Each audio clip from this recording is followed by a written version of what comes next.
Romanos capítulo 8, versículo 29 y versículo 30. Vamos a recordar un texto. Este texto lo he predicado hace casi 5 años atrás y me pareció bueno poder recordarlo hoy. Un texto bastante precioso para leerlo y para estudiarlo. Así que vamos a verlo juntos hoy. Lea conmigo Romanos capítulo 8, versículo 29, versículo 30 leemos y luego vamos a orar. Dice la palabra del Señor: porque a los que antes conoció, también los predestinó para que fuesen hechos conforme a la imagen de su Hijo, para que Él sea el primogénito entre muchos hermanos. Y a los que predestinó, a estos también llamó, y a los que llamó, a estos también justificó, y a los que justificó, a estos también glorificó. Oremos. Bendito Dios, te agradecemos por esta preciosa reunión que estamos compartiendo. Gracias por todo el momento que hemos estado viviendo. Ruego ahora que guíes este tiempo de la exposición bíblica, que me ayudes a ser claro, sencillo, poder predicar en poder de tu Espíritu Santo y que los que están, mis hermanos que están aquí en este lugar hoy puedan ser bendecidos a través de tu palabra. Te pedimos por aquellos que nos están siguiendo de manera online, por diversos asuntos, problemas de salud, que los bendigas también allí donde se encuentran y que todo este tiempo tu nombre pueda ser glorificado en medio nuestro. Pido todo esto en el nombre de Jesús. Amén. El título del sermón es Un plan eterno para un dolor temporal. Hoy estamos recordando, solamente muchos, los papás ya saben, bueno, en general no sabemos que hoy es el Día del Niño, ¿no? Así que feliz día para todos los niños. Y hablando de niños, ¿no? Hay un patrón muy común en casi todos los niños durante sus primeros años y que creo que a veces nomás vuelve un poco loco a sus papás, ¿no? Es ese momento cuando los chicos empiezan a preguntar acerca de absolutamente todo, ¿no? Usted sabe. La consulta más habitual es que quieran saber los porqué de todas las cosas, ¿no?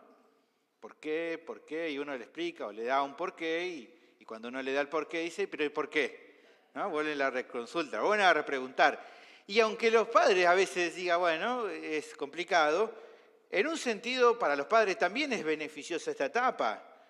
Sin lugar a duda ayuda a practicar la paciencia. Nos volvemos más pacientes con nuestros hijos en ese momento. Nos capacita también para ser expertos comunicadores, teniendo que lograr que llegue un punto en el que a nuestros hijos les cierre la explicación que le dimos, ¿no?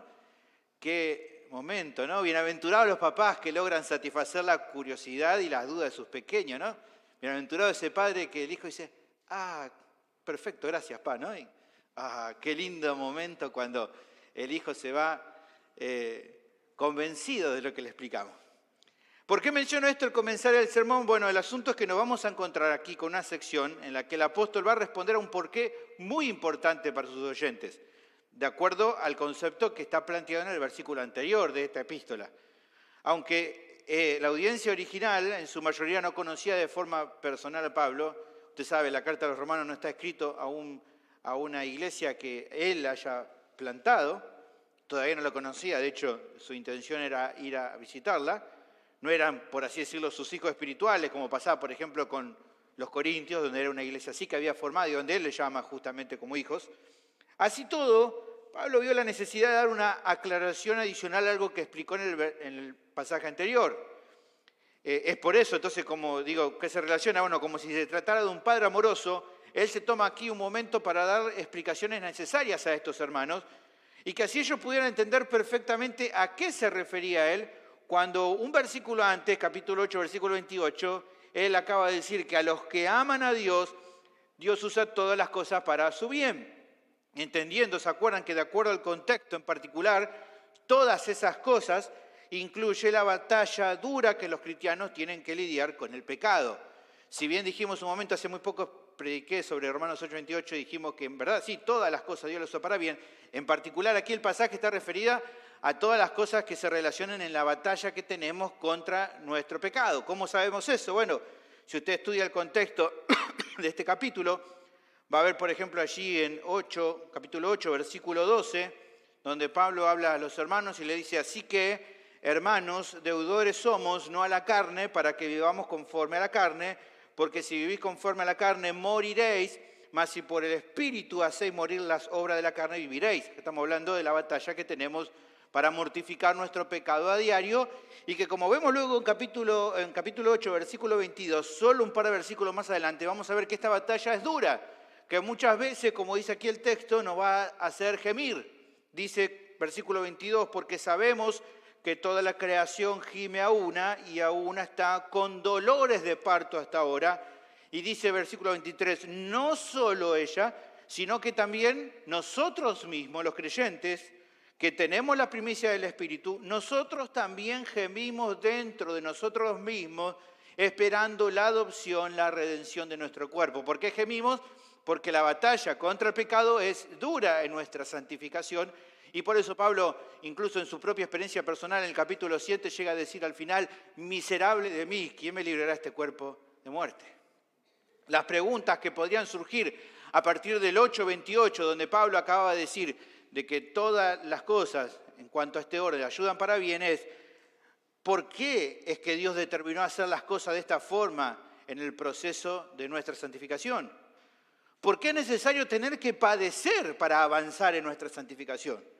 Y una pregunta incluso más importante todavía podría ser, ¿por qué podemos estar seguros de que vamos a llegar al final con tantas pruebas y luchas en cuanto a nuestra batalla con el pecado que tenemos por delante hasta el día que estemos en la presencia del Señor?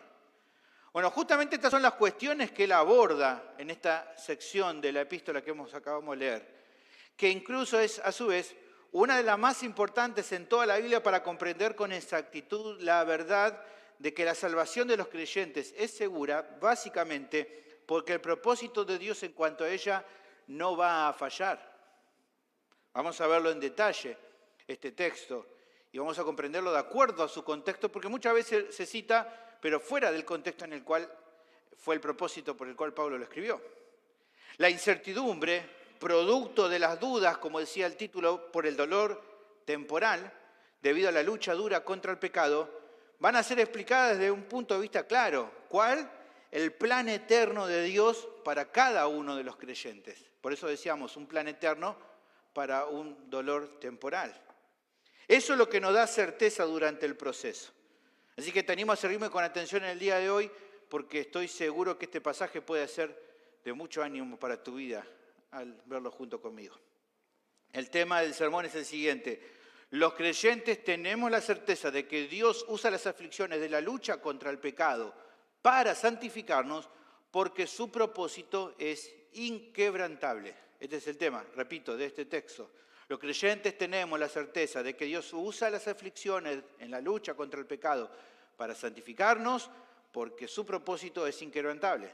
¿Por qué es inquebrantable? Bueno, el texto hoy va a presentar 3 razones que son las que vamos a ver en esta tarde. ¿Me siguen hasta acá?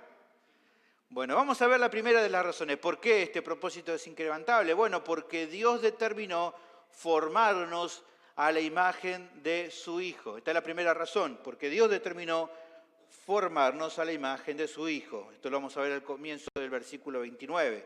Como mencionaba en la introducción, el pasaje de hoy se relaciona mucho con el texto anterior. Dice aquí versículo 29, léanlo nuevamente conmigo. Porque a los que antes conoció, también los predestinó para que fuesen hechos conformes a la imagen de su Hijo.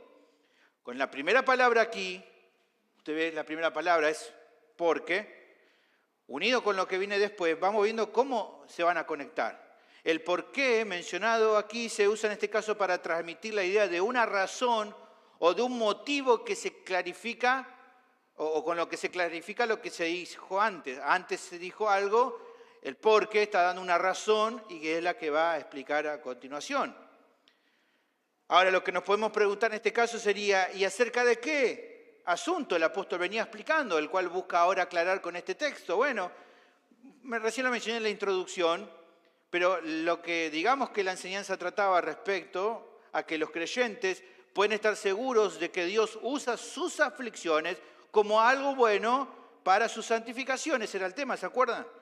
Que los creyentes pueden estar seguros de que Dios usa sus aflicciones, en particular las que tienen que ver en la batalla contra el pecado, como algo bueno para su santificación. Ese era el capítulo 8, versículo 28. Nuevamente decía, y sabemos que a los que aman a Dios, todas las cosas les ayudan a bien. Esto es, a los que conforme a su propósito son llamados. Ese pasaje daba dos razones de por qué pueden estar seguros de eso. La primera razón era, si usted lee allí ese texto, era que las aflicciones en la vida de los creyentes son un medio que Dios utiliza para su propio bien espiritual. O sea que Él toma incluso las aflicciones producto de su batalla contra el pecado, a lo que Pablo denominó todas las cosas, y en su bondad lo usa para bien, tanto en el presente, en el cristiano, como en el futuro.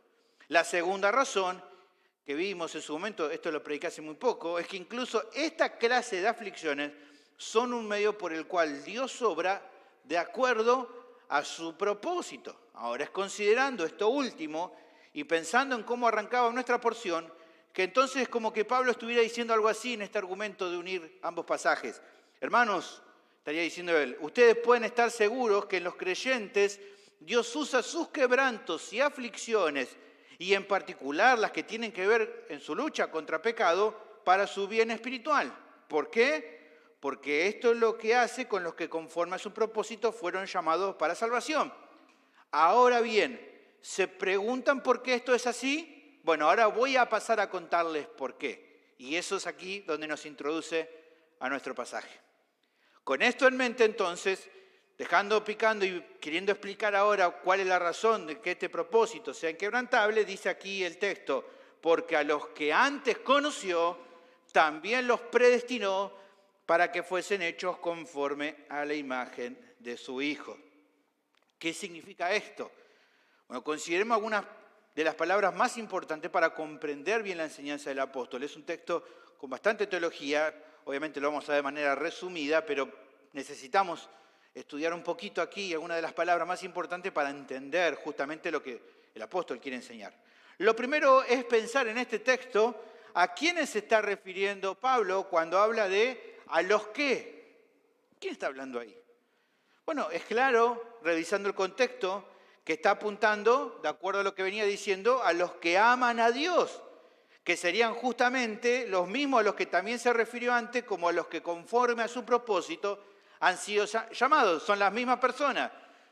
Los que justamente aman a Dios, los que conforme a su propósito son llamados, a los que ahora entonces antes conoció. Siendo claro, evidentemente esto está hablando de todos los creyentes genuinos, todos los cristianos. ¿Por qué? Bueno, porque solo ellos pueden amar a Dios de verdad, porque son los únicos que son guiados por el Espíritu Santo para poder andar de esta manera. Pablo en el mismo capítulo 8, versículo 14, hablando acerca de todos los cristianos, nos dice, porque todos los que son guiados por el Espíritu de Dios, estos son hijos de Dios. ¿Y quiénes son todos esos? Los cristianos, aquellos que han nacido de nuevo, aquellos que han sido salvados por Dios. Además, otro elemento que nos permite confirmar esto es que de acuerdo a la misma epístola, son los mismos que han sido llamados por Dios desde la condenación en la que estaban a esta gracia, dice Pablo, en la cual están firmes. Eso lo menciona en capítulo 5, versículo 2. Así que esto nos puede quedar claro que está hablando acerca de todos los creyentes por igual, todos los creyentes genuinos, obviamente. Ahora, lo segundo que se dice aquí es que en relación a que todos los creyentes, ¿qué dice el texto? Volvamos a nuestro texto, por favor. Versículo 29 decía, todos estos creyentes son los que fueron antes conocidos por Dios. Así dice, a los que antes conoció. Ahora, ¿qué significa esto? El término que se utiliza aquí, antes conocer, es un término en el idioma original, es la palabra prognosco, y genera un poco de controversia entre los teólogos, que si usted estudia este texto va a encontrar que entre los teólogos tienen diferentes opiniones y presentan diferentes posturas con respecto a cómo se debe interpretar aquí lo que dice Pablo cuando dice antes conocer. ¿Por qué hay diferentes posturas? Bueno, porque a veces la palabra aquí, prognosco, se usaba para hablar acerca de un conocimiento o de un saber previo de las cosas. Por ejemplo, en 2 de Pedro capítulo 3, versículo 17 se lo usa de esa manera. Dice, así que vosotros, oh amados, sabiéndolo de antemano, aquí es prognosco, entonces dice algunas cosas, ¿no? Entonces es un conocer previo. Con esta opción o con esta manera de interpretar esa palabra, algunos teólogos interpretan que los creyentes, que de acuerdo al propósito de Dios fueron llamados, son los que Él, lo que Dios, sabía de antemano que iban a creer. Eso es lo que algunos afirman. Y aunque para muchos en la historia este planteo pudo haber tenido cierta lógica, considero que en verdad esa manera de pensar no concuerda ni con la enseñanza bíblica en general y mucho menos con lo que en esta carta se explica en particular. No tiene nada que ver. No quiere decir que Dios ha llamado a aquellos que sabía de antemano que iban a creer. Haciendo un brevísimo repaso a la epístola, podemos notar que el apóstol enseñó que la salvación que Dios ha otorgado a cada creyente es un don de gracia por completo. Allí, por ejemplo, en Romanos capítulo 3, versículo 24, él dijo de manera muy enfática, siendo justificados gratuitamente por su gracia mediante la redención que es en Cristo Jesús.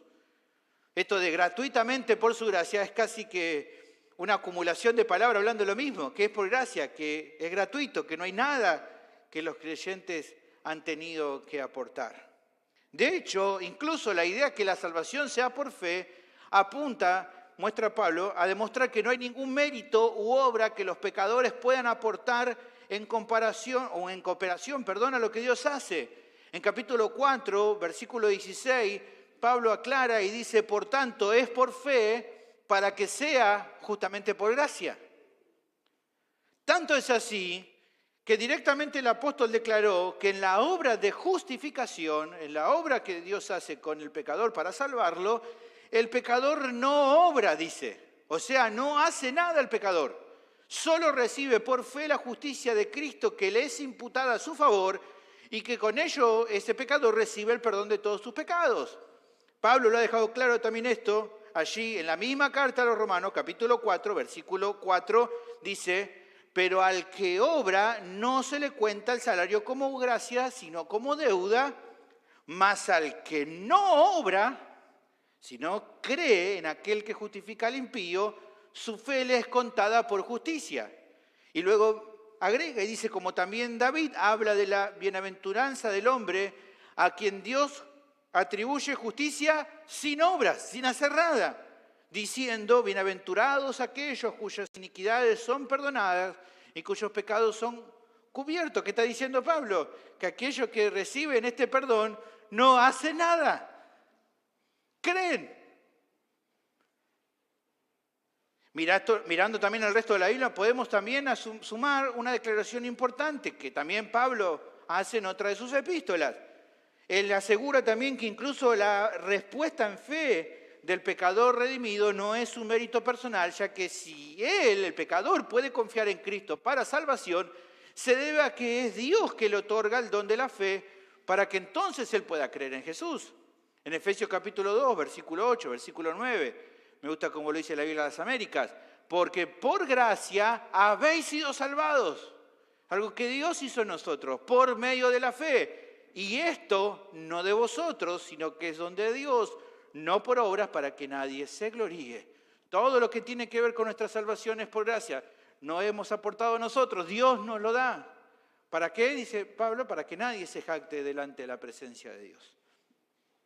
Por lo que entonces, como recién mencionaba, pienso que la postura, la primera opción que di, no puede ser considerada como válida.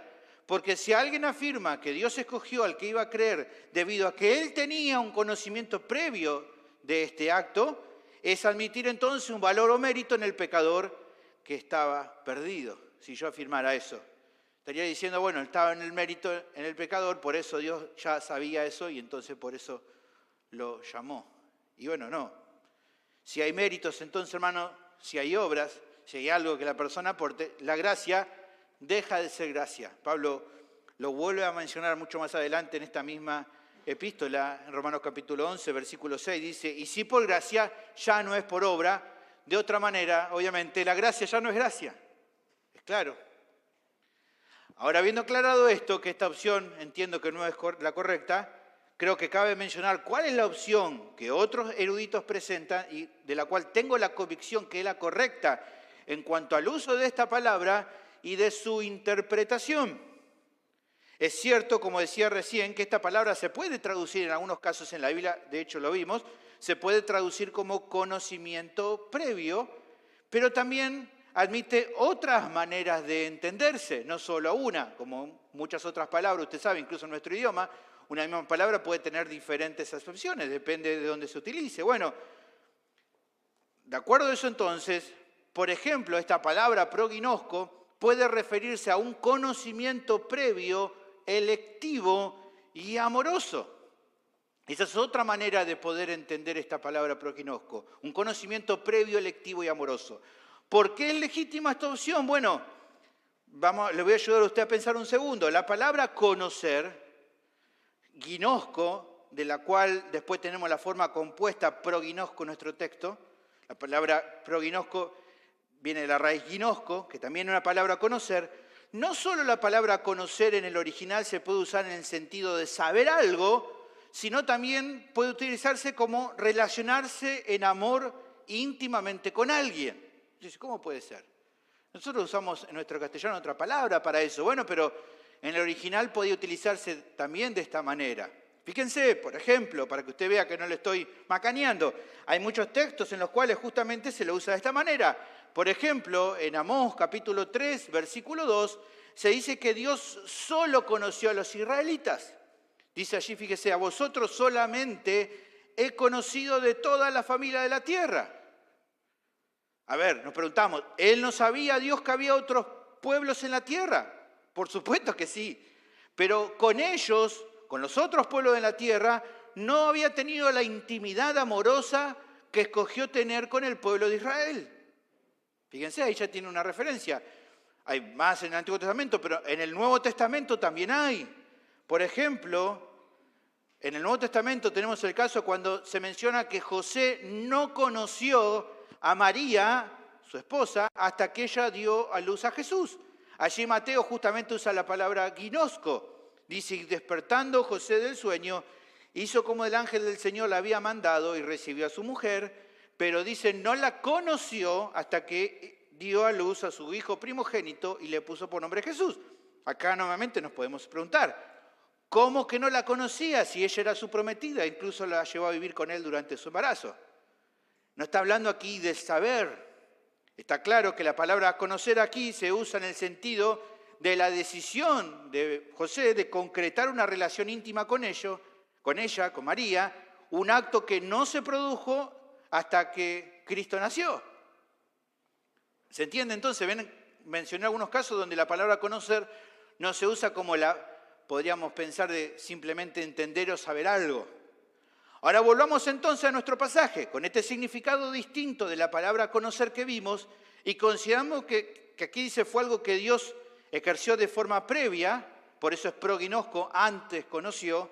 Lo que se puede interpretar que el apóstol está enseñando, creo que es lo siguiente: a los que aman a Dios, como él decía antes, que de acuerdo a su propósito fueron llamados, son los que Dios, de acuerdo a su conocimiento amoroso, escogió previamente para tener una relación especial con ellos. Esa sería la interpretación que entiendo le da mejor idea a lo del pasaje. ¿Se entiende? Conocimiento amoroso por el cual escogió previamente para estas personas tener una relación con ellos. La pregunta que nos hacemos ahora, de acuerdo a esa manera de interpretar, ¿qué tuvieron que hacer estas personas para que Dios de antemano hubiera escogido tener una relación con ellos? Nada. Nada. ¿Qué atributo, qué virtud decisiva fue la que hizo que Dios se inclinara por ellos? Ninguna. Ni fueron ellos los que definieron hacer algo, ni fue algo particular que hayan mostrado esas personas a diferencia de los demás. Simplemente se trató de la voluntad libre, soberana y amorosa de Dios. Fue en su bondad inmerecida que se agradó de haber seleccionado a estas personas en particular para esta relación especial. Los pecadores no hicieron nada más bueno ni nada más malo para esta elección divina. ¿Por qué esto es así? Bueno, porque esto determina entonces, si esta manera de pensar podemos ver entonces que justamente esta obra es enteramente producto de la gracia de Dios. Para que sea gracia, no tiene que haber ningún mérito en la persona, si no deja de ser gracia. Entonces, de acuerdo a esta manera de interpretar, correctamente se entendería la palabra gracia como la Biblia lo muestra, un don inmerecido. A ver, para ser más fácil, yo sé que es muy técnico todo esto, pero creo que es el apóstol Juan el que da en la tecla, justamente en coincidencia con esta manera de interpretar, el que resume bien esta declaración de Pablo, diríamos en una sola frase, allí en 1 Juan capítulo 4, versículo 19, cuando dijo de una manera clara, nosotros le amamos a Él porque Él nos amó primero. Creo que es la mejor manera más pronta de entender esta realidad. Lo tercero que se menciona aquí también es muy interesante. No solo que a los suyos Dios los amó selectivamente de antemano, sino que además, dice el texto, los predestinó. La palabra usada en este caso, la palabra proorizo, es la idea de determinar de antemano, fijar un destino de forma previa. Esto también ha generado discusiones entre los eruditos y diferentes posturas. Algunos dicen, bueno, pero si Dios definió en los creyentes de forma previa su destino, ¿acaso entonces estos creyentes no serían como títeres, como juguetes en la mano de Dios? Bueno, la respuesta que se debe dar a esta idea, que considero que es errada, es absolutamente no. No es así. Los seres humanos no somos máquinas o títeres controlados por Dios. Nuestras acciones son libres y por eso las Escrituras en muchas ocasiones afirman que trae consecuencias. Pero la información bíblica, y este es el punto, es que de una forma que no llegamos a vincular por completo, pero que igualmente la palabra armoniza, sin que por ello sea contradictorio, Dios obra de una manera en la cual determina lo que va a pasar en tu vida, sin que por eso las decisiones que tomamos dejen de ser libres. Para nosotros parece medio extraño, pero es así. Vuelvo a repetir, Dios obra de una manera en la cual determina lo que va a pasar en tu vida y en la vida de cada persona, sin que por eso las decisiones que tomamos dejen de ser libres y que por ende tengan consecuencias. Pastor, pero muéstreme una ilustración para que pueda eso. Bueno, mire, por ejemplo, Hechos capítulo 2, versículo 23, ahí tenemos una preciosa ilustración de esta verdad en la cual vemos que no hay ningún problema en el autor de la Biblia mostrando algo que aparentemente es contradictorio, pero que definitivamente no lo es. Fíjese, allí Pedro está hablándole a los judíos, predicándoles, hablándole acerca de lo que Cristo ha hecho, y dice, a este, hablando de Jesús, fíjense, dice, entregado por el determinado consejo y anticipado conocimiento de Dios. Ven primero acá, Dios haciendo que esto acontezca, pero dice, ¿qué más dice? Prendisteis y matasteis por mano de inicuos crucificándole. Ambas cosas. Dios obrando, pero las personas siendo responsables por haber matado a Jesús. Y no hay ningún problema. Y nadie dijo, pero eso es contradictorio. No, nadie dijo eso. ¿Qué dijeron las personas? Se compungieron de corazón, reconocieron de que sí eran responsables, aunque Dios haya llevado la situación de esta manera. Fíjense otro texto. Hechos capítulo 13, versículo 48. Los gentiles, oyendo esto, se regocijaban y glorificaban la palabra del Señor. Y dice, creyeron. Creyeron. Ellos lo hicieron. Creyeron todos los que estaban ordenados para vida eterna. O nuevamente, pareciera contradictorio, pero no lo es. Estas personas creyeron, recibieron la salvación, pero eran aquellos que estaban ordenados ya para vida eterna, que Dios había ya establecido que iba a hacerlo así. Dicho de otro modo, aunque libremente fuiste vos el que creíste en Jesús y te arrepentiste de tus pecados, fue Dios el que obró detrás de escena para que eso ocurra. Nadie debería escandalizarse por esto, porque que esto sea así tiene una razón de ser, una razón importante, evidente.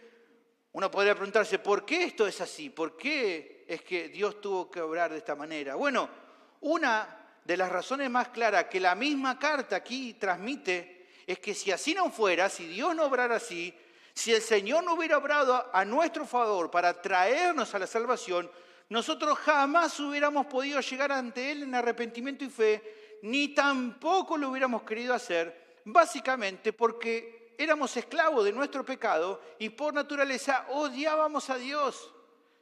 Si Él no nos hubiera traído, no hubiéramos podido y no hubiéramos querido. ¿Cómo que no? ¿Qué tan malo era? Malísimo. Yo también. Los peores.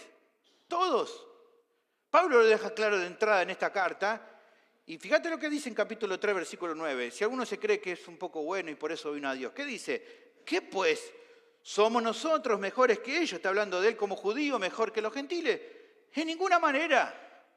Pues ya hemos acusado a judíos y a gentiles que todos están bajo pecado. Como está escrito, no hay justo, ni aun uno. No hay quien entienda, no hay quien busque a Dios. Todos se desviaron, a unos se hicieron inútiles, no hay quien haga lo bueno, no hay ni siquiera uno. Y luego versículo 18 dice, no hay temor de Dios delante de sus ojos. Esto es una descripción clara de todos los seres humanos. Ninguno puede ser considerado justo. No hay ninguno que tenga en su naturaleza algo inherentemente bueno que lo lleve a Dios. A causa de su pecado, esto es así. Por naturaleza, somos rebeldes a su llamado y no queremos volvernos a Dios de verdad. Y no tiene que ver con ser gentil o ser judío o, diríamos en otro tiempo, hacer de familia o de cuna religiosa o de no cuna religiosa. No importa. Porque uno puede decir, bueno, quizás si cuando fui chico me enseñaron un poco de la Biblia, seguramente eso me da como más oportunidad de conocer a Dios por mí mismo. No, claramente que no.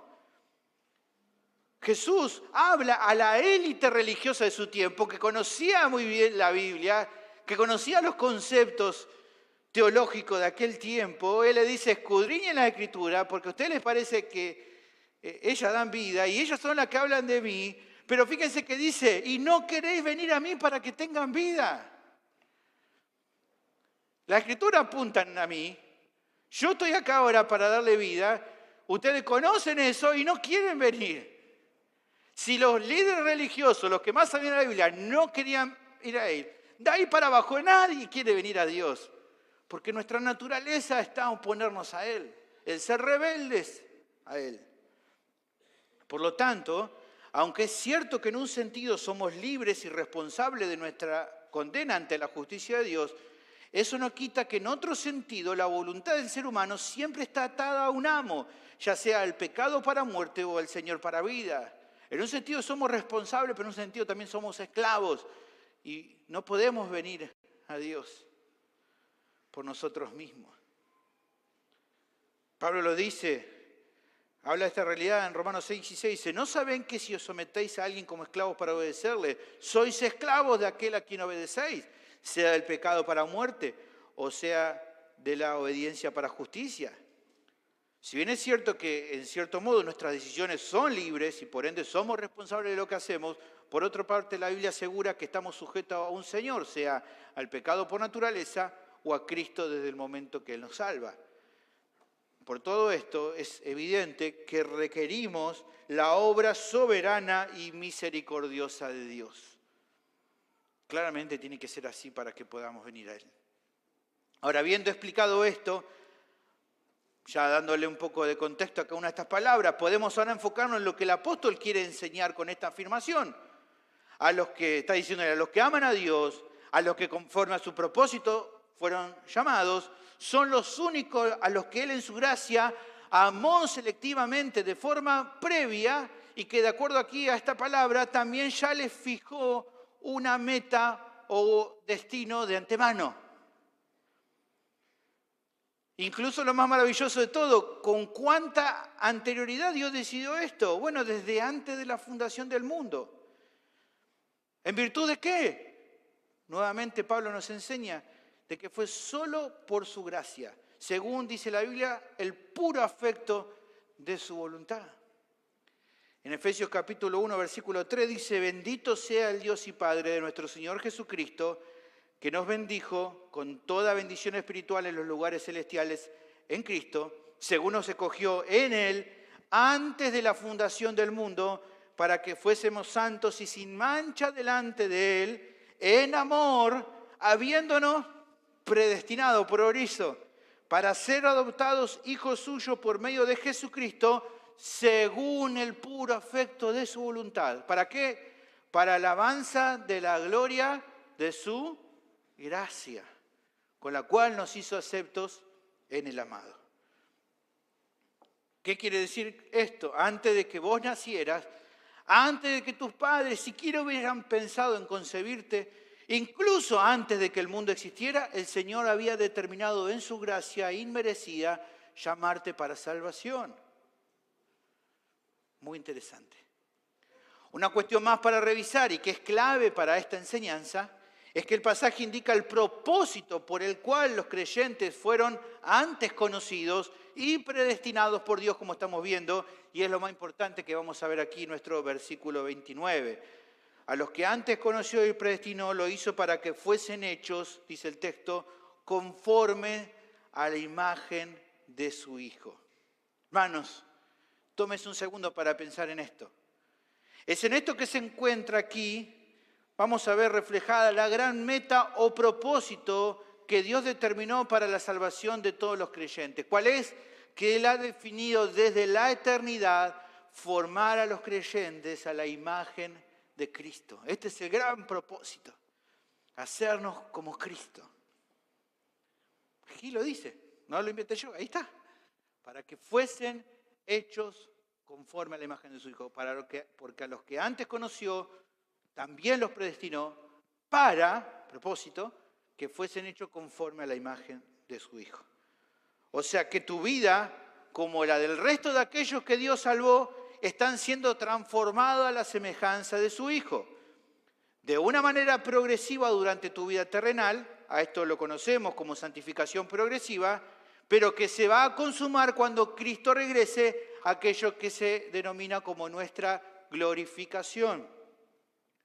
Ahora, no estamos siendo formados a su imagen en el sentido de que Jesús comparta su divinidad con los redimidos. No es así, no somos Dios, solamente Él lo es. Sino en cuanto a ser revestidos de su santidad perfecta en preparación para estar plenamente aptos para disfrutar de una comunión total y eterna con Él. Cuando Pablo en 1 Corintios capítulo 15 habla acerca de la resurrección y la obra que Cristo ha hecho en nuestras vidas, dice, y así como hemos traído la imagen del terrenal, está hablando de Adán, también traeremos la imagen del celestial, hablando acerca de Cristo. Interesante todo esto. Ahora, bien, seguramente muchos acá ya han estudiado esto muchas veces, pero lo importante también, lo que nos queda por considerar es cuál es la relación entre todos estos conceptos teológicos y el tema que viene tratando el apóstol. Bueno, creo que hay que pensarlo de este modo. Piénselo por un momento y seguramente usted va a ver y va a sentirse reflejado. La lucha contra el pecado nos hace sufrir. Ser fiel a Dios no siempre es fácil. En ocasiones sufrimos al tener que definir mantenernos en obediencia. Al hacer la voluntad de Dios, a veces sufrimos. No siempre es tan fácil, y más cuando son cuestiones en nuestra vida que nos cuesta. Cuando sufrimos esas tentaciones a querer no cumplir con la voluntad de Dios, sufrimos. Pero incluso hay dolor peor. ¿Cuándo? Bueno, el dolor es peor cuando en ese momento de tentación tropezamos y volvemos a pecar. Si sufrimos cuando incluso cumplimos con la voluntad de Dios, más sufrimos cuando no la cumplimos y tropezamos y volvemos a caer en nuestro pecado. Peor nos sentimos. Aunque en el momento nos pareció una buena idea, luego cuando caemos en eso decimos, ¿por qué? Volvemos a decir como Pablo, miserable de mí. Ahora, las preguntas que pueden surgir en medio de estas aflicciones probablemente pueden ser, pero pastor, ¿cómo sé entonces que voy a llegar al final? ¿Qué seguridad hay en que Dios, luego de salvarme, no me vaya a rechazar después? ¿Cómo será que va a seguir amándome a pesar de mis fallas y mi tropiezo con el pecado? ¿Cómo puedo estar seguro? Si mirá el desastre que soy. Mirá lo malvado la maldad que todavía hay en mi corazón. ¿Cómo me va a seguir amando? Bueno, acá es donde esta porción cobra mucho sentido. Porque si vos sos un creyente verdadero, tené por seguro que vas a llegar a la meta, no por tu obediencia, sino porque Dios te amó. Te amó de antemano. Te escogió desde la eternidad y ha predestinado todas las cosas para que su propósito en tu vida se cumpla. Va a ser así. No lo digo yo, lo dijo Pablo, inspirado por el Espíritu Santo. ¿Cuál es ese propósito? Hacerte cada día más semejante a su Hijo. De eso se trata justamente la santificación, el proceso que estás viviendo hoy. Y aunque el proceso en el camino sea doloroso, hay confianza de que no nos abandonará Dios porque nos ha amado y nos ha salvado solamente por su gracia. ¿Cómo tener mayor certeza de que esto es así? Bueno, porque a medida que vas avanzando en la fe, si bien la lucha contra el pecado es difícil, tu vida progresivamente va creciendo en semejanza de Cristo. ¿Por qué? Porque es justamente lo que Dios ha determinado para cada creyente que es salvo. Esto lo hablo muchas veces con aquellos que están recién arrancando en la fe. Se desesperan porque ven qué desastre que son. ¿Y qué le digo? Tranquilo, espera el tiempo. Ya vas a ver, va a pasar el tiempo. ¿Y qué vas a ir viendo en tu vida? Cada día más como Cristo. ¿Vas a sentir aflicciones? Sí, no le digo, no, quédate tranquilo, dentro de un año no vas a sufrir más. Vas a seguir sufriendo. Y si cada día sos más formado en la imagen de Cristo, más vas a sufrir, pero a la vez también en medio de ese sufrimiento, viéndote cada día más como Cristo, vas a recordar qué cosa, que en su plan inquebrantable es Él que te está formando a través de todo esto para hacerte cada día más como Cristo. En medio de tu dolor vas a poder alabarle por recordar que su propósito inquebrantable se está cumpliendo en tu vida. Esta es la primera razón que el texto presenta acerca de por qué el propósito de Dios es inquebrantable, por lo cual los creyentes tenemos certeza de que Él usa las aflicciones, incluso nuestra lucha contra el pecado, para santificarnos. ¿Por qué? Porque Dios determinó formarnos a la imagen de su Hijo. Hermanos queridos, sin duda que la enseñanza de esta sección debe animarnos. Dios desde la eternidad, como hemos visto, escogió amarnos y determinó el curso para nuestras vidas, que es hacernos como Cristo. Y nada ni nadie lo hará detenerse de esta obra, porque este propósito es inalterable. Tal vez para el mundo lo que estoy contando pueda sonar fatalista, pero nada más alejado de la realidad. Refleja el amor de Dios por aquellos que no eran merecedores de este amor. En el tiempo actual, lo que generalmente percibimos, hermanos, es lo doloroso que es ser fieles a Cristo. El pecado nos quebranta, nos hace sentir en muchas ocasiones que no damos la talla. Por lo tanto, los conceptos de esta sección nos alientan. Nosotros no hemos visto, ni siquiera existíamos, cuando en la mente de Dios Él ya había decidido amarnos. Pero en su bondad, aunque nosotros esto no lo vemos, ni lo hemos visto, Él en su palabra nos cuenta lo que Él ya ha hecho para que entonces, al ver la obra de santificación en nuestras vidas, seamos agradecidos y recordemos que todo lo que está pasando marcha de acuerdo a su plan. No vemos lo que pasó en la eternidad pasada, pero vemos lo que está haciendo en nosotros y recordamos, se está cumpliendo, se está haciendo lo que Dios ya había determinado. ¿Qué cosa? Que tu crecimiento en la fe no es ni más ni menos que la evidencia clara de que su propósito inquebrantable se está cumpliendo en tu vida. Su mano no se va a detener. Así que en medio de tus aflicciones, en la batalla diaria contra el pecado, no te olvides de agradecer al Señor y adorarlo, porque incluso está usando eso para cumplir con el plan que Él trazó para tu vida. ¿Cuál? El hacerte cada día más como Cristo.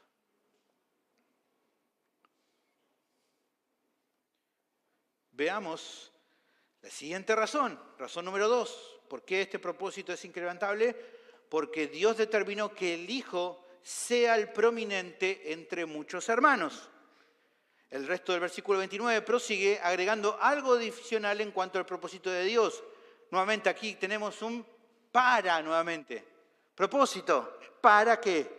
Para que Él sea el primogénito entre muchos hermanos. Interesante, ¿no? Más todavía de propósito aquí. ¿Qué significa esto?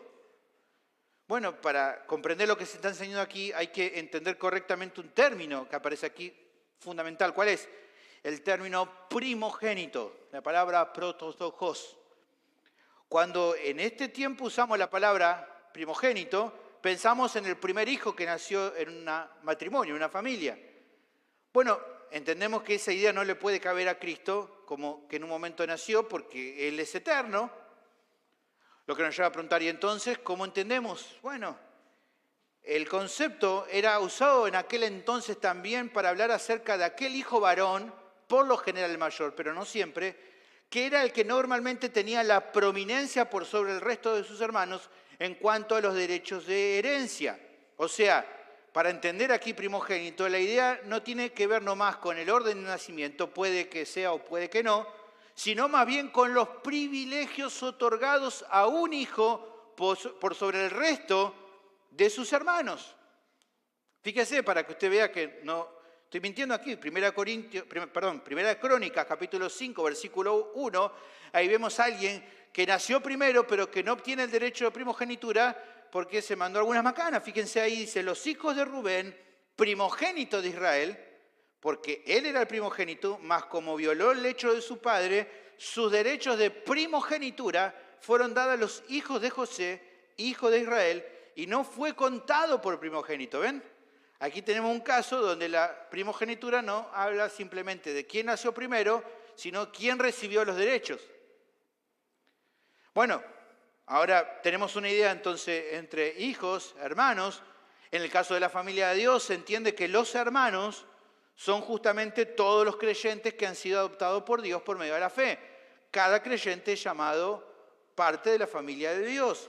Allí en Juan, por ejemplo, capítulo 1, versículo 12, dice, mas a todos los que le recibieron, a los que creen en su nombre, les dio potestad de ser hechos hijos de Dios. Esto se llama la adopción.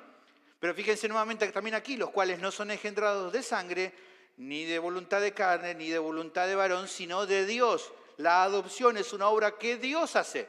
Nosotros no participamos. Él define adoptarnos y hacernos parte de su familia. Pero también vemos que esto lo hace en virtud de lo que Cristo hizo por nosotros.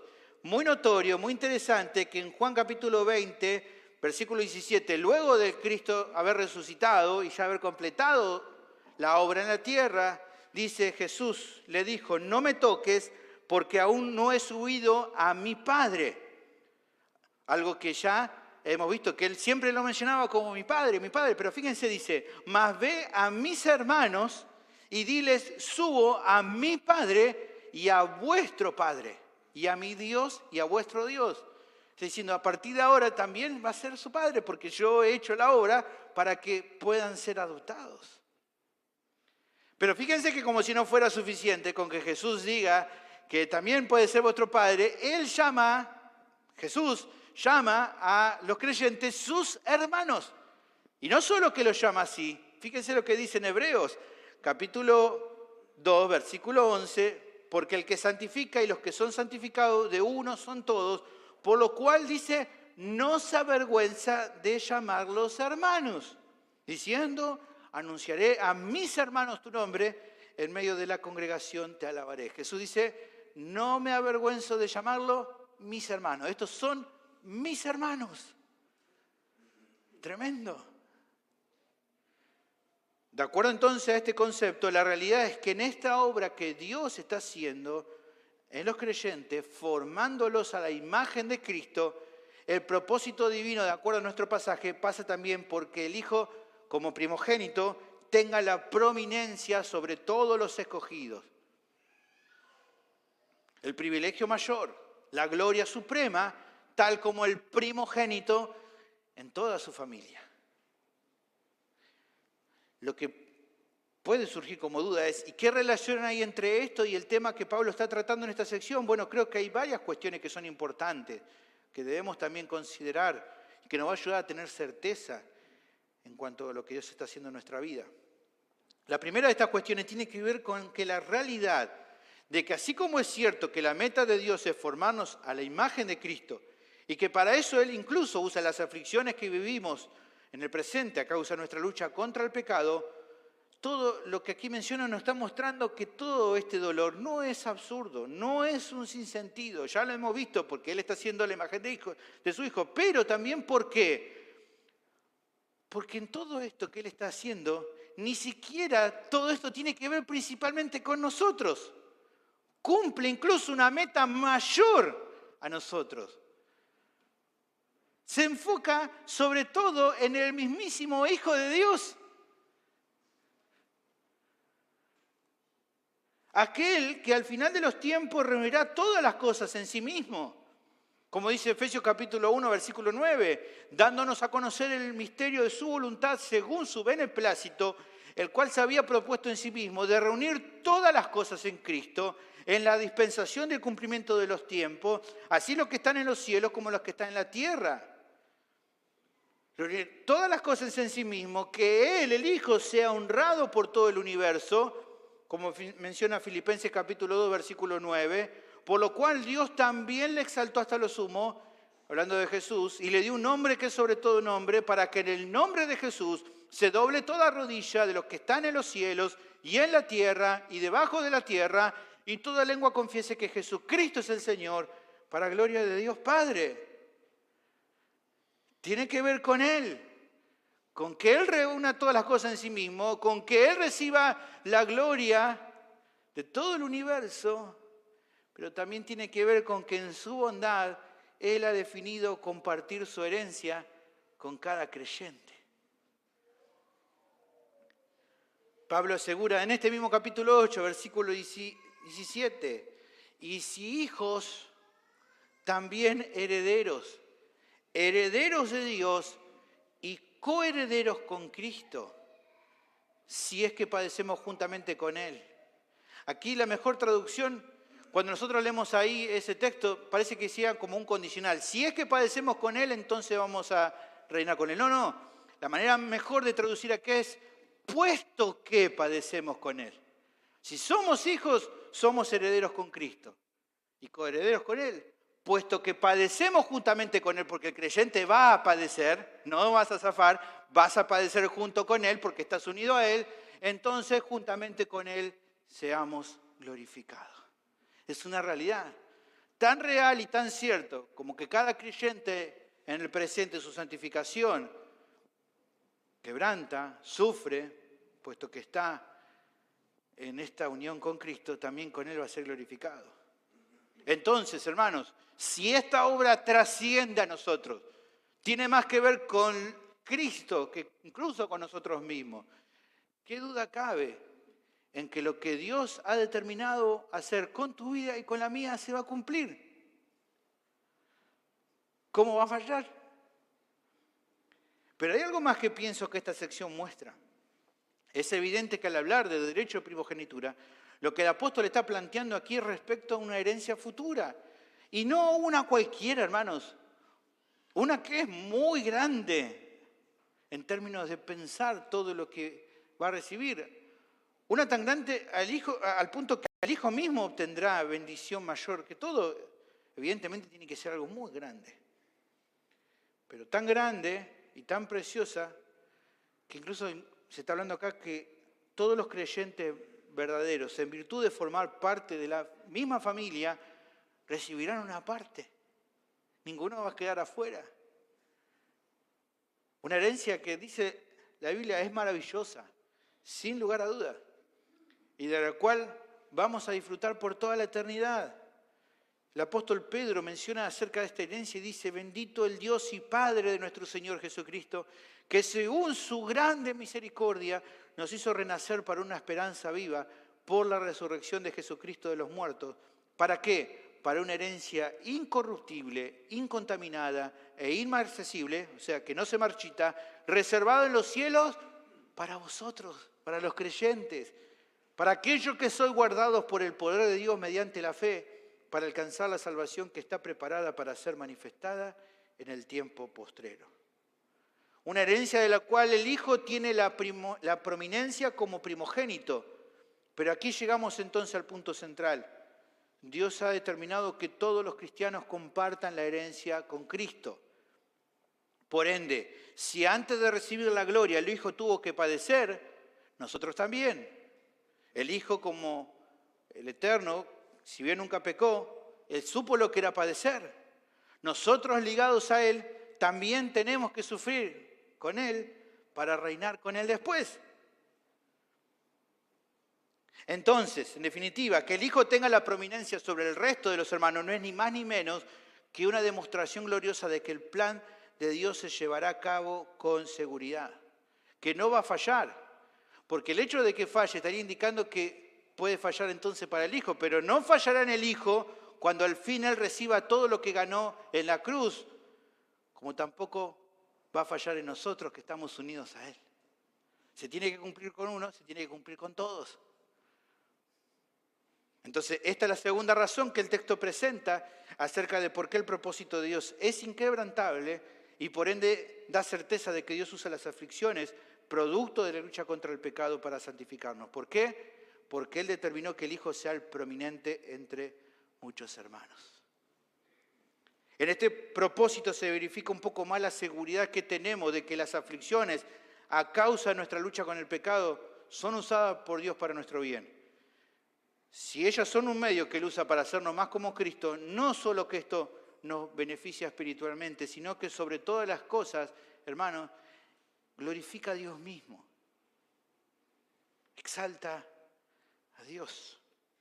Exalta la excelencia del Hijo por sobre el resto de aquellos que son llamados sus hermanos y que lo son en base únicamente a su obra redentora en la cruz por ellos. Dice en Efesios 2:18, porque por medio de Él, de Cristo, los unos y los otros, tenemos entradas por un mismo espíritu al Padre. Así que ya no sois extranjeros ni advenedizos, sino conciudadanos de los santos y miembros de la familia de Dios. Por lo tanto, no puede haber lugar a dudas en cuanto a que Dios pueda o no detener su propósito para con nosotros, porque por sobre todas las cosas lo hace para su propia gloria, apuntando a darle la prominencia a su Hijo y que sus escogidos se adhieran a esta exaltación del Señor. Pablo asegura esto en Efesios capítulo 1, versículo 11, dice, en Él asimismo tuvimos herencia, habiendo sido predestinados conforme al propósito del que hace todas las cosas según el designio de su voluntad. No tiene nada que ver con nosotros, es con lo que Él ya ha determinado hacer. ¿Para qué? A fin de que seamos para alabanza de su gloria, para que Él sea exaltado. Todo lo que está pasando en tu vida hoy, la obra que Él está haciendo en su vida, en tu vida, es para su gloria.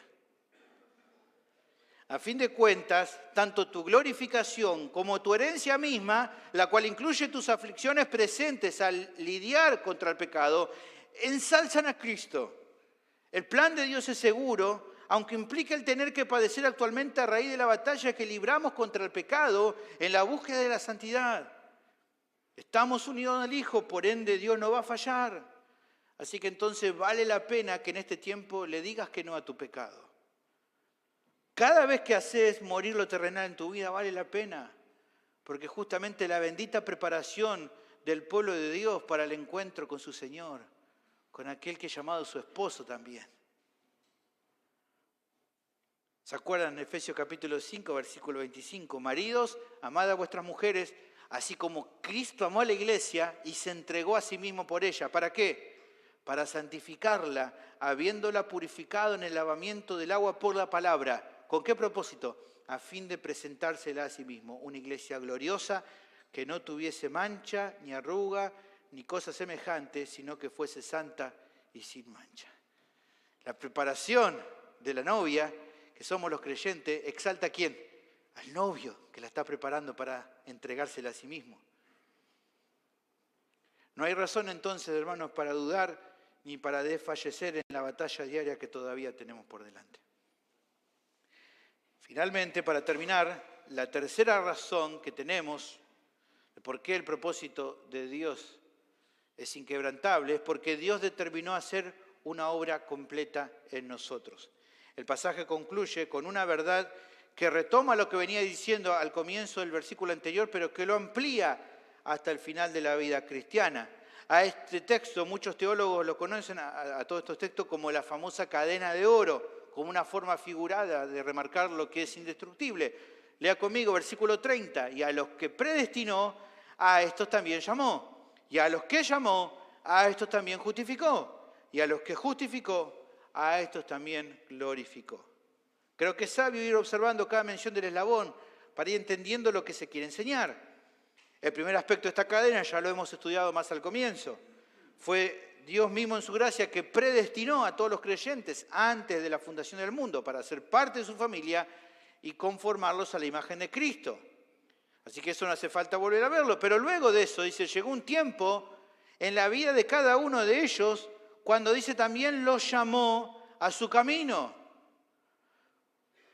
Cuando nos dirigíamos a la perdición, esclavos del pecado y de la muerte, y sin poder hacer nada para librarnos de eso, fue Dios mismo que a cada uno, en su momento en particular, abrió los ojos espirituales y nos llamó desde las tinieblas a su luz admirable. Algo que Dios hizo. Fíjense 2 Corintios capítulo 4, versículo 6. Porque Dios, que mandó que de las tinieblas resplandeciese la luz, es el que resplandeció en nuestros corazones para iluminación del conocimiento de la gloria de Dios en la faz de Jesucristo. Pero hay que tener en claro aquí un asunto muy importante. Aunque Dios llama de manera general a todos los hombres, en todo lugar, a que se arrepientan y crean en Cristo, la realidad es que los pecadores, a causa de su pecado, de su maldad, hacen oídos sordos, no prestan atención a su llamado, se resisten a venir a Él para hallar vida. Nuevamente, esto no importa el contexto del cual venga la persona. Por naturaleza, la gente se rehúsa a venir al Señor. ¿Cómo sabemos eso? Bueno, fíjense, Esteban estaba delante de una turba religiosa y una vez que termina de hablarlo acerca de la palabra, de exponer una defensa de lo que él creía, les habla de manera directa a todos estos líderes religiosos y le dice: duros de cerviz, incircuncisos de corazón y de oídos, vosotros resistís siempre al Espíritu Santo como vuestros padres, así también vosotros. Esto es una ilustración de lo que pasa con todos. Incircuncisos somos de corazón y de oído, no queremos escuchar. Escuchamos, si no entra por un oído, nos sale por otro. Y no queremos venir a Dios, aunque Él nos está llamando. Por lo que entonces este llamado que el apóstol remarca en nuestro texto tiene que ser diferente a este llamado general, y de hecho lo es. En este caso no se trata solo de Dios anunciando al pecador que se arrepienta, sino que de acuerdo a la elección soberana de aquellos a los que llamó de la eternidad, los llama, pero los llama de una forma especial por la cual ellos responden de forma positiva, sí o sí, a este llamado de Dios. Ese es otro tipo de llamado, es un llamado en el cual Él llama a algunos de los pecadores entre todos y esos pecadores responden y vienen a Él. O sea que Él no solo te llama, sino que te da oídos espirituales, o sea, abre tu corazón por medio de su espíritu para que eficazmente te acerques a Él, acudiendo al mensaje de salvación, arrepintiéndote y creyendo en Cristo de forma genuina. Simplemente, nuevamente, una ilustración. Miren un caso precioso allí en Hechos capítulo 16, versículo 13, de una mujer que responde al llamado del Evangelio. Dice: y un día de reposo, dice aquí Lucas cuenta, salimos fuera de la puerta junto al río donde solía hacerse la oración y sentándonos hablamos a las mujeres que se habían reunido. ¿Qué les hablaron? De la ropa, no, está hablando del Evangelio, obviamente. Les habla del Evangelio y entonces una mujer llamada Lidia, vendedora de púrpura de la ciudad de Tiatira, que adoraba a Dios, estaba oyendo y dice: y el Señor abrió el corazón de ella para que estuviese atenta a lo que Pablo decía. ¿Por qué? Y dice, y cuando fue bautizada, ya después directamente, evidentemente creyó, fue bautizada, se hizo cristiana, pero ¿dónde arrancó todo? Dios abre su corazón, le da luz y ella entonces responde. ¿Por qué tiene que ser así? Porque si no fuera así, las personas no vendrían, seguirían resistiendo. Por eso Dios llama especialmente a algunos. Pero no queda solamente aquí. No solo que Dios dice que los predestinó y los llamó, sino dice que el texto también los justificó. O sea que por medio de la fe, Dios transfiere la culpa del pecador que cree a la cuenta de Cristo y a la vez imputa a la cuenta de ese pecador la justicia perfecta de Jesús.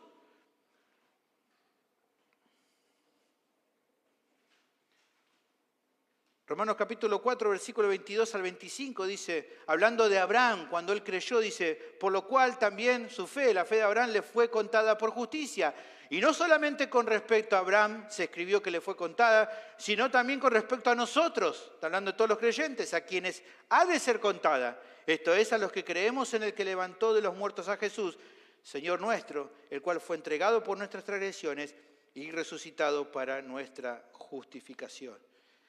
Escuchábamos ayer una preciosa enseñanza del predicador que explicaba esto. No solo que nos borra todas las deudas, sino que por medio de la fe se nos imputa una justicia que hace que no volvamos a... Porque uno dice, bueno, entonces ya estamos como en Edén, como volvemos a estar como Adán, libre.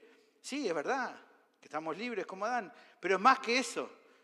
No hay posibilidad de volver nuevamente a caer en condenación, porque la justicia que se nos imputa es perfecta, no solo para que ya no se nos vea como que nunca pecamos, sino como que hacemos posicionalmente las cosas como justos.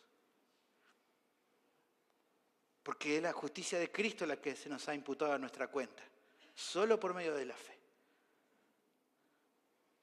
De esta manera esa persona es librado de toda culpa y cargo y es considerada justa de manera permanente delante del tribunal divino.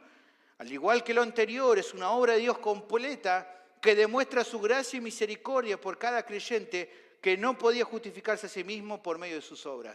Es Dios el que justifica. Así dice Pablo en Romanos 3, 25, 26, a quien Dios puso como propiciación por medio de la fe en su sangre para manifestar su justicia a causa de haber pasado por alto en su paciencia los pecados pasados, con la mira de manifestar en este tiempo su justicia, a fin de que Él sea justo y el que justifica al que es de la fe de Jesús. Él es el que justifica. Finalmente el pasaje dice que a los que justificó, a estos también glorificó. Esto quiere decir que aquellos pecadores a los cuales Dios les otorga la justicia perfecta de Cristo, de forma segura, cuando el Hijo regrese, van a resucitar, si habían partido a la presencia del Señor, o serán transformados si estaban vivos para experimentar la gloria eterna que Él ha planeado para todos los creyentes. En 1 Corintios capítulo 15, versículo 51 dice, he aquí os digo un misterio, no todos dormiremos, pero todos seremos transformados. En un momento, en un abrir y cerrar de ojos, a la final trompeta, porque se tocará la trompeta y los muertos serán resucitados incorruptibles y nosotros, está hablando de los que estén vivos en ese momento, seremos transformados. Ahora, cuando a veces se lee este final, algunos tienen duda, dicen, ¿cómo es esto? Si la glorificación es algo que todavía no aconteció, ¿por qué Pablo lo menciona en tiempo pasado? ¿No hubiera sido mejor decir, y a los que justificó, a estos también glorificará? Bueno, creo que el apóstol lo hace de esta manera, mencionaron en el pasado, porque al igual que el resto de la obra de Dios, no lo está viendo de acuerdo a nuestra perspectiva del tiempo nuestro, sino de acuerdo a lo que Él ya determinó hacer y no de acuerdo a cuando nosotros lo recibimos. Incluso si vamos al caso, hermano, todavía hay pecadores, volvamos a nuestro texto, por favor, todavía hay pecadores que Él escogió en la eternidad, pero a los que todavía el tiempo de su justificación no les llegó. Para ellos también tendría que haber puesto, y a algunos va a justificar, y no, lo menciona también como en pasado.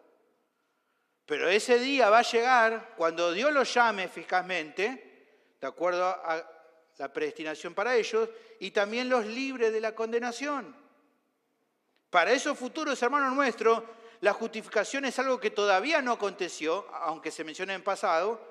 Lo mismo que para todos los creyentes la glorificación, entonces no hay ningún problema con el tiempo, porque lo que tiene que ver aquí es con lo que Dios determinó hacer, que ya está fijo, ya está preparado, ya está determinado. Por eso está todo mencionado en pasado, porque es de acuerdo a la perspectiva de Dios, no de los acontecimientos en este tiempo. Está visto el plan de redención divino y todos en tiempo pasado. ¿Por qué? Bueno, básicamente porque si Él ha predestinado a alguien, seguro que lo va a llamar, seguro que lo va a justificar, seguro que como vimos antes lo va a ir formando la imagen de Cristo desde el momento, durante todo el proceso de santificación. ¿Y qué va a pasar con la glorificación? Seguro que lo va a glorificar. Claro que sí. Si Él arrancó la obra, como leíamos hoy, todo lo que hace, Él la va a terminar. Como dice Filipenses 1:6, estando persuadido de esto, que el que comenzó en vosotros la buena obra, la perfeccionará hasta el día de Jesucristo. Porque esta cadena, nada ni nadie la puede cortar, porque el propósito de Dios, como vimos, es inquebrantable. Incluso a estos conceptos muchos teólogos lo identifican como el ya, pero todavía no. Ya hemos sido escogidos, predestinados, llamados, justificados, pero todavía no glorificados, aunque eso se espera con seguridad. ¿Por qué, hermanos? Porque Dios no miente, porque Él es fiel y tiene todo el poder para completar aquello que ya planificó desde la eternidad. Incluso algunos eruditos hasta afirman que este glorificó es ni más ni menos que una expresión judía de aquel entonces que se usaba para mencionar algo que era seguro, incluso antes que aconteciera. Bueno, muchos argumentos más, pero todos estos argumentos apuntan a lo mismo, hermanos. A demostrar que la obra de Dios es segura de principio a fin, básicamente porque así Dios lo determinó. Así Él lo determinó. Lo que nos lleva a preguntarnos, ¿y cómo es que esta explicación preciosa del apóstol se relaciona con todo lo que está tratando? Bueno, veámoslo así, hermanos. Venimos diciéndolo varias veces ya, y bueno recordarlo. Nuestra lucha diaria contra el pecado nos quebranta. Por momentos no nos deja ver más allá del anhelo de pasar este momento de prueba. Usted sabe, seguramente habrá aconsejado a algún hermano, o usted mismo lo ha vivido en su vida. En el momento de tentación y de lucha, no está pensando ni siquiera en lo que va a hacer mañana, está pensando en decir, ya quiero que pase este momento de tentación. Hay hermanos que luchan muy fuertemente con tentaciones y para ellos todo lo único que quieren es que pase la hora y que me pase este momento de tentación. No quiero luchar más con esto. Con cada nueva tentación el cristiano pareciera que solo pudiera enfocarse en rogar en ese momento, ¿hasta cuándo, Señor? Ya quiero, ya no, ya, sacame de esta. Y por eso este pasaje es precioso. Y esta sección en particular es preciosa, hermano. Digo yo, es como que nos corre un poco el velo del cielo para hacernos ver que en la vida del creyente hay mucho más que la batalla actual contra el pecado, que incluso hay una realidad más importante, que todo lo que va aconteciendo está dentro de los propósitos divinos, al punto tal que aunque pareciera que las luchas actuales son todo en nuestra vida, no lo son. No lo son. Hay una glorificación que nos aguarda. Cristo mismo vendrá a buscarnos. Y aunque no lleguemos a percibir el plan de Dios en completo,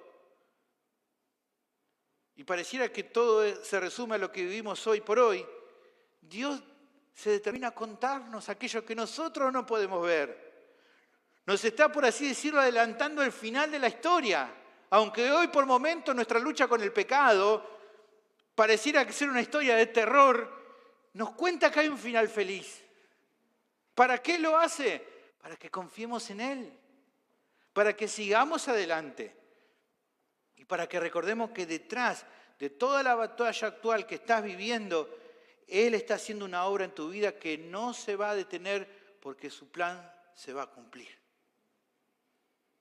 La tercera razón de por qué el propósito de Dios es inquebrantable, lo cual da certeza a los creyentes de que Él usa las aflicciones en la lucha contra el pecado para santificarlo, es porque Dios determinó hacer una obra completa en nosotros.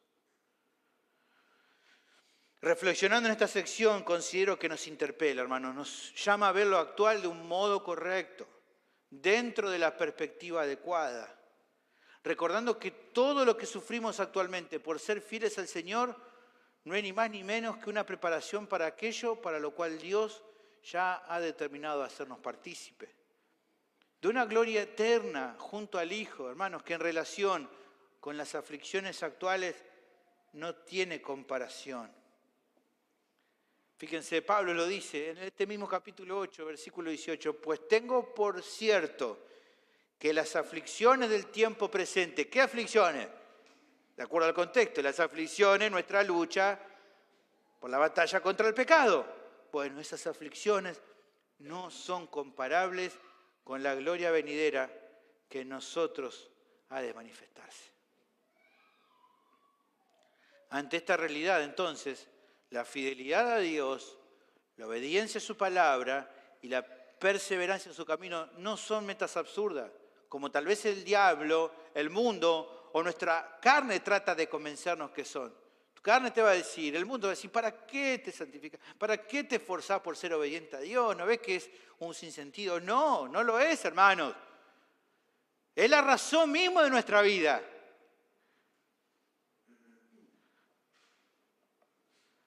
Por otra parte, pienso que estas verdades no son algo que debe solo animar nuestro corazón.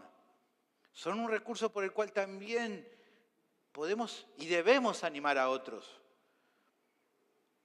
Que otros cuando estén en estos momentos de aflicción, de lucha, de batallar contra el pecado, puedan recordar, que nosotros les hagamos recordar que esta herencia gloriosa junto al Hijo les espera a todos los creyentes por igual, que han recibido el perdón de sus pecados y la vida eterna. Hacerle recordar a tu hermano, Cristo viene pronto, hermano. Cristo viene pronto y su galardón con Él. Y pronto se van a acabar esta batalla que estamos lidiando contra el pecado. Pablo lo decía y nos animaba en eso en 1 Tesalonicenses capítulo 4, mencionando el final, diciendo, luego nosotros, los que vivimos, los que hayamos quedado, luego de que resuciten primero, los que han estado muertos en la presencia ya no, ya están descansando, y luego nosotros, los que vivimos, los que hayamos quedado, seremos arrebatados juntamente con ellos en las nubes para recibir al Señor en el aire, y así estaremos para siempre con el Señor. ¿Qué dice Pablo? Por lo tanto, alentaos los unos a los otros con estas palabras. Podemos tener completa certeza de eso, hermano. Y podemos tenerla no porque nos aferráramos más o menos fuerte a Él, sino porque Él nos mantiene seguras en sus manos de amor. Porque como Pablo termina diciendo en este capítulo 8, versículo 38 en adelante, da certeza y dice, por lo cual estoy seguro. ¿De qué? De que ni la muerte, ni la vida, ni ángeles, ni principados, ni potestades, ni lo presente, ni lo porvenir, ni lo alto, ni lo profundo, ni ninguna otra cosa creada nos podrá separar del amor de Dios que es en Cristo Jesús, Señor nuestro. Antes de terminar, quisiera hacer una advertencia a aquellos que todavía están sin Cristo. Déjame decirte una cosa.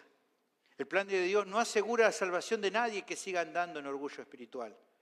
Su soberanía, como ya hemos visto, no exime la responsabilidad de cada uno. Si todavía seguís viviendo en rebeldía al Señor, si todavía seguís viviendo sin someterte a su voluntad, incluso ni siquiera importa que tengas una comprensión intelectual de su plan de redención. Tu destino sigue siendo igual la condenación eterna. Mi propósito, querido oyente, no es simplemente explicarte este plan precioso de salvación. Mi propósito es que hoy te vayas de este lugar con el perdón de tus pecados, con la vida eterna. Eso es lo principal. Tenés que rendirte a Él de verdad. Tenés que reconocer tu maldad. Dejar de vivir para vos mismo y venir a Cristo en arrepentimiento y fe. Él te está llamando a que abandone tu pecado, que deje de poner excusas, que deje incluso de tratar de ganar tu salvación en base a tus propios méritos. No alcanza, querido amigo o amiga, que te trate de poner la pila, porque eso no te va a salvar. No te va a salvar. Tenés que nacer de nuevo. Y solo Él lo puede hacer. Por eso es necesario que hoy vengas a Jesús. Que lo reconozcas como Señor y Salvador. Que clames a Él por misericordia.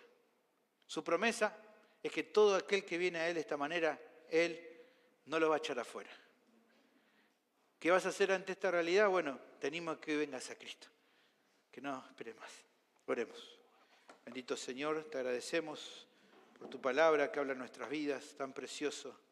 Recordar este pasaje, ver tu propósito inquebrantable, estas razones preciosas que nos hacen ver la certeza, o nos dan certeza, incluso en que las aflicciones a causa de nuestro pecado son algo que Dios está usando para nuestra santificación, Señor.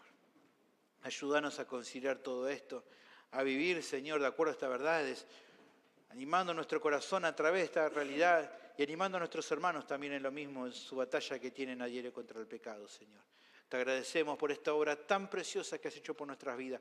No somos merecedores, éramos enemigos tuyos, lo mismo que los demás, pero en tu gracia y misericordia decidiste salvarnos, Señor.